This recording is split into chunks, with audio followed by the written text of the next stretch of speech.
Today we are making sourdough bread with the right technique and the right tools so you will be a pro as well. For this recipe, I would highly recommend getting a scale and you don't measure everything in grams. So we're gonna start by combining 325 grams of water. You wanna use a bubbly starter, so you see how mine is nice and bubbly.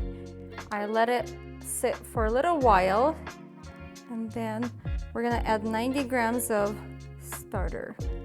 Okay, we're gonna combine the water with the starter together, and then we're gonna add flour to the mix. And we need 520 grams of flour. And then we have some salt, and combine it all together. And this is how the end result of the dough should look like, and we're gonna wrap it up and come back to this in about 30 minutes. After about 30 minutes, you want to stretch the dough. You can use your hands. So I like to wet my hands, just run them under water. And then you just kind of pull from the edges to the center, just like this. Stretch and fold, stretch and fold. At this point, you just cover it for at least 12 hours. I'm just gonna let this rest. This is what your dough will look like after it sits for about 12 hours. So mine is nice and bubbly. So from here, we are gonna start shaping the bread. So one of these like scrapers are very useful in this process because you can just scrape off the sides of the bowl. So I just dump it out on a working surface.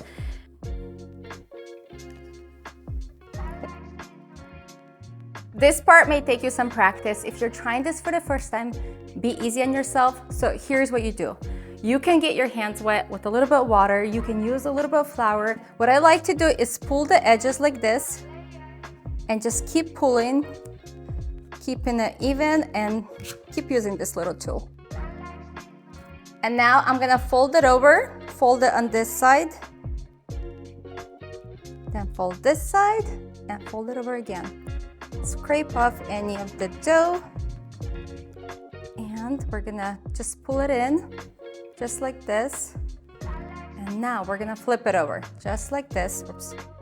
Sticking to my counter a little bit, or my cutting. Just flour gently, just a little bit, and then here's what you do. You shape your hands like this, and you kind of pull it towards yourself, and you go all around.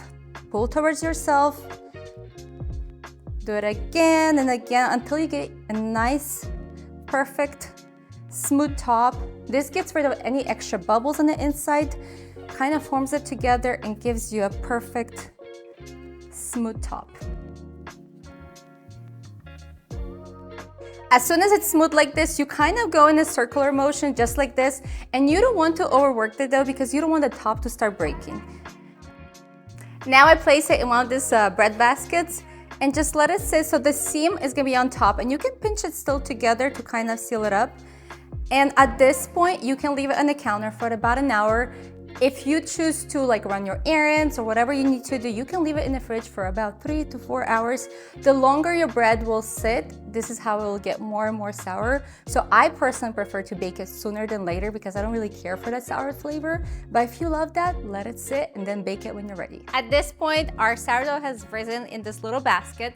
So what I like to do is dust it a little bit more with flour, place parchment paper on top and flip it over.